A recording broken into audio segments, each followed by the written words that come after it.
Saudari-saudara terkasih,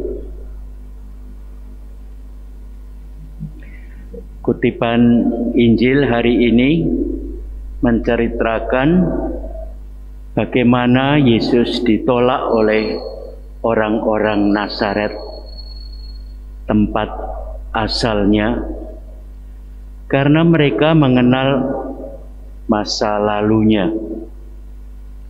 Bagaimana sikap Yesus terhadap mereka?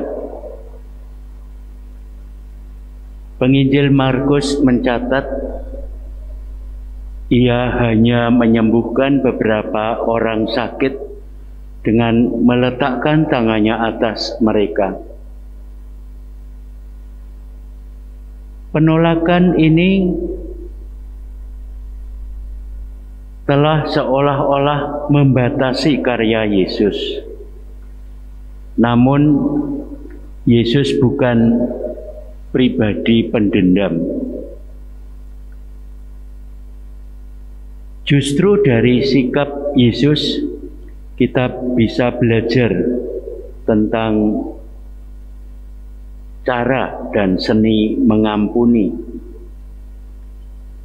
Mengampuni itu antara lain berarti melupakan. Orang boleh kecewa dan menolak Yesus karena hanya melihat masa lalunya sebagai seorang pemuda biasa di Nazaret.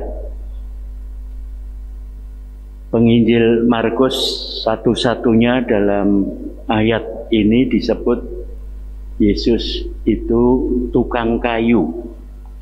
Dalam ayat lain, penginjil lain menyebut Yesus itu anak tukang kayu. Jadi antara tukang kayu sendiri dan anak tukang kayu itu berbeda. Kalau tukang kayu berarti mengerjakan sendiri, kalau anak tukang kayu yang bekerja itu orang tuanya.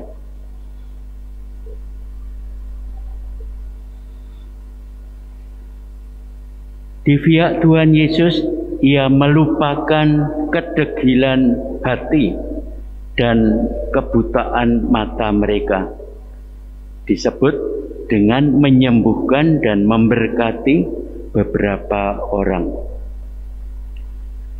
Walaupun diperlakukan tidak baik, Yesus tetap membuka hati bagi mereka yang membutuhkan pertolongannya. Saudari-saudara terkasih, kisah Yesus ini mengajak kita untuk memeriksa batin dan kehidupan kita sendiri juga. Pertama, apakah kita memiliki kesabaran hati seperti Yesus? Umumnya kita cenderung mudah marah ketika kita dihinakan atau ditolak. Kemarahan kita pun tidak berlangsung singkat, tetapi berlarut-larut, dipendam di dalam hati. Dan orang Jawa menyebut jotaan.